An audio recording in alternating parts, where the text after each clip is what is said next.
let me start with Brinda on this. Brinda, please take us through these videos. Of course, we can't play this up. It's really obnoxious, obscene, and tragic. Many of those women there in those videos are seen requesting, allegedly, Prajwal Revanna not to take their videos. They want to cover their faces. They're trying to avoid him, but he allegedly forces and coerces them to compromise with him.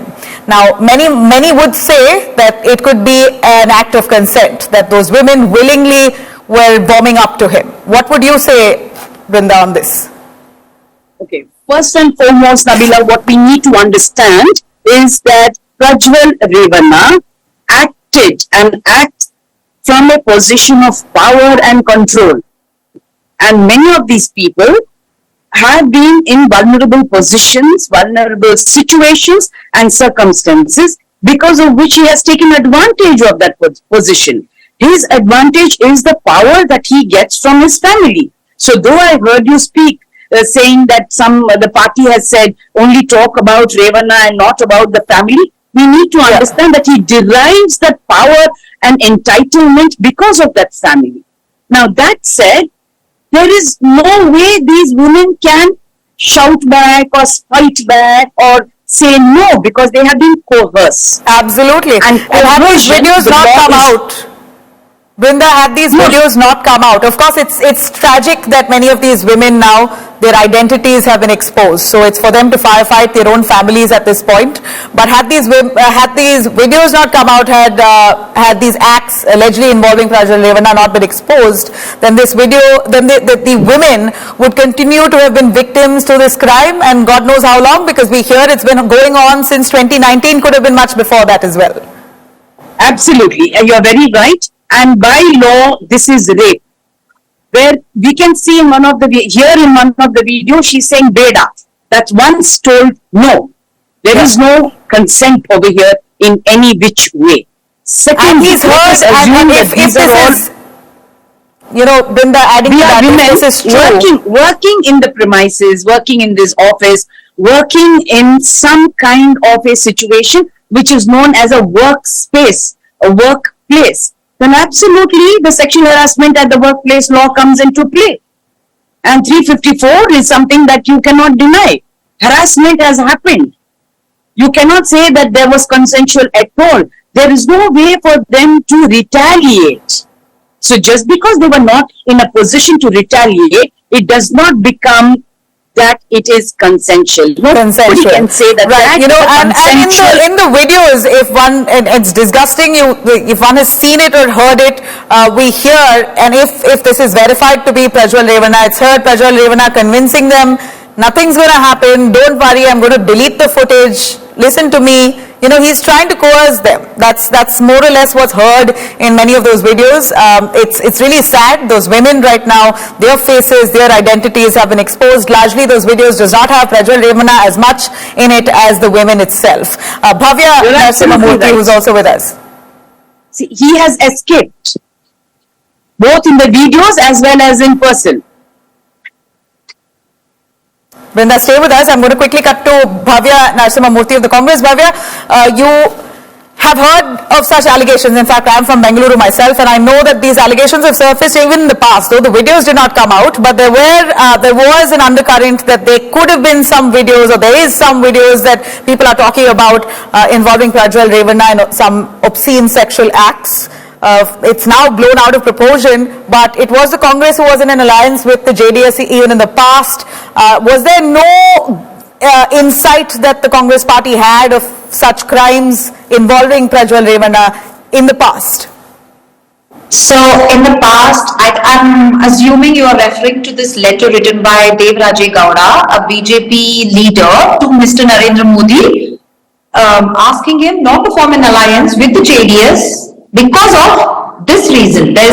He even did a press meet alleging the person in question today, as he has these videos, and please let us not get into an alliance with JDS. Until then, nothing was out. Yes, there was a press meet done, there was a letter written to Prime Minister, but as government, we did not have any evidence. Once these videos surfaced, the chairperson of Women Commission of the state She wrote a letter to the government saying an SIT should be set up. The very day, the government set up an SIT, and a day after that, one of the victims came out and she gave a complaint. One of the victims has come out and she has registered a complaint. And now, in that complaint, it's not just Prajwal Revanna, even his father's name has been mentioned. By the time this process took place, Prajwal Revanna has went out of this country, and no matter what, once the SIT probe is done, we will make sure he is brought to justice. And this lame excuse they are giving that this trip was planned ahead. Come on, this is such a big in their Surely it's very hard to believe that he had planned this trip much in advance, etc. It is certainly hard to believe. How can a person ignore such an allegation and fly away? He's supposed to be here, prove it.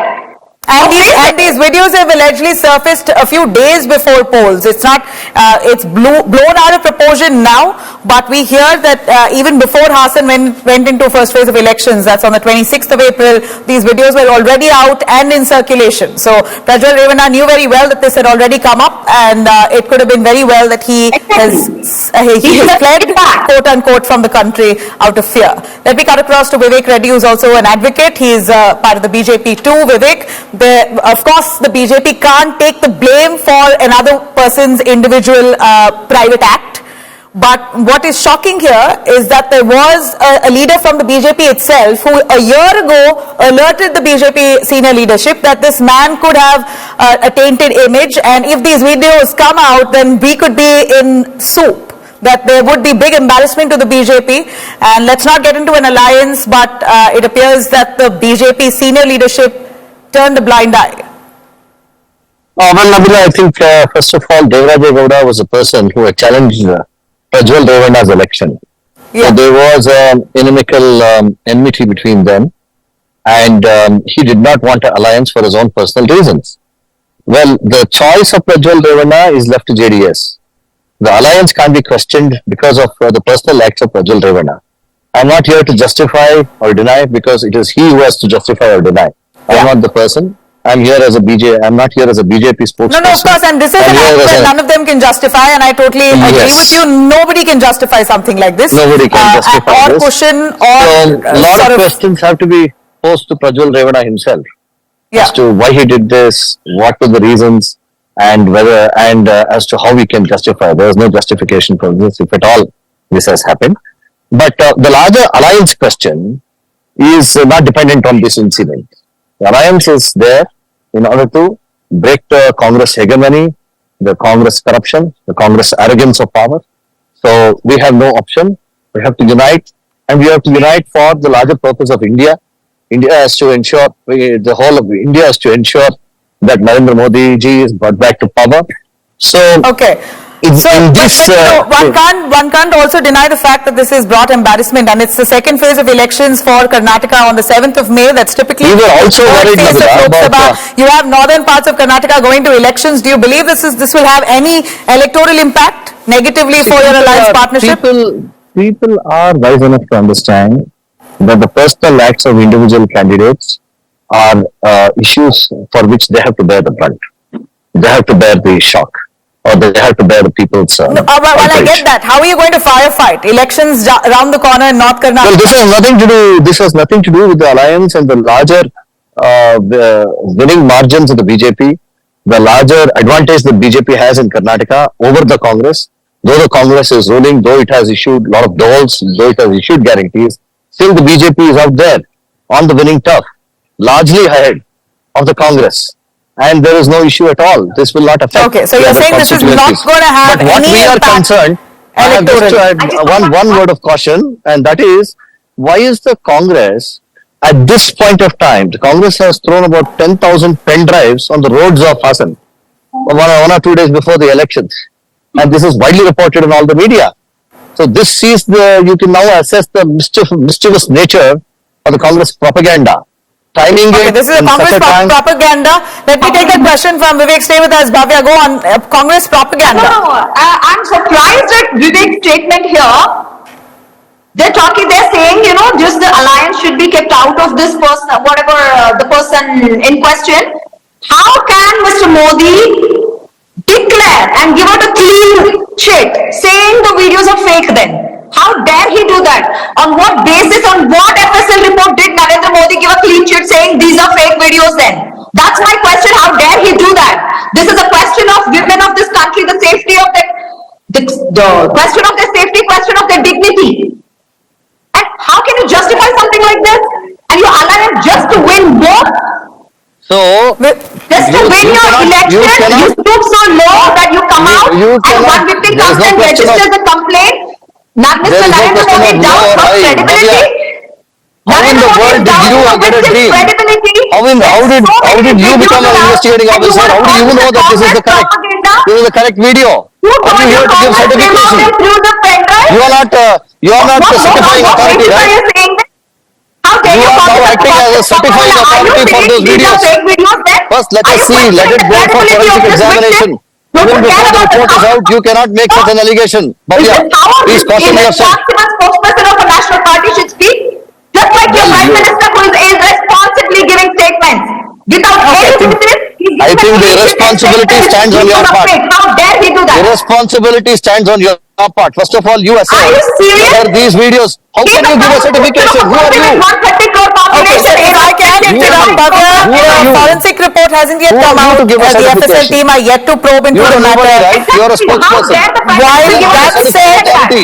While that said, Vivek, a quick question to you. Is the BJP distancing itself from the JDS at this point? Has there been any formal understanding within the BJP leadership at this point to collectively condemn this act? And any decision on the alliance? You're getting into second phase of elections in Karnataka as alliance partners. The alliance is stronger as never before. There is no question of any problem in the alliance. It is the Congress that is trying to divide. And unfortunately, so a section to data in the form of your alliance partner is welcome or not? People like Bhavya Narasimhamurthy must understand that they have to wait for the forensic report. There is a process of law, and then they have to decide whether this is true or not, and then they have to proceed. They cannot jump into conclusions, though the Congress wants to. That is unfortunate. And do you believe that the JDS, Vivek, a quick question, do you believe the JDS should take the moral responsibility and expel the father-son duo until allegations are proven wrong? I see. Again, Revanna has been roped in for political purposes. Mr. Revanna is not involved. As far as you can write complaints about the whole family. That is political. You know the hands behind those complaints. Why is Mr. Revanna involved? Why have they brought in Revanna? There is a formal complaint by a house help working in Revanna's home claiming that he sexually violated her since 2019 to date. Yes. Then let the investigation go on. The alliance is as strong as ever. We are going to ensure that we will win all the seats within the alliance, and we will give a big major lesson to the Congress. All right. Thanks very much, Vivek and Bhavya, both of you, for joining us on that. Of course, you heard the arguments between the Congress and the BJP. This is precisely the rhetoric right now that pans out in Karnataka just 4 days ahead of the next phase of elections that happens on the 7th of May. Will this really have an electoral impact on the BJP-JDS alliance partnership?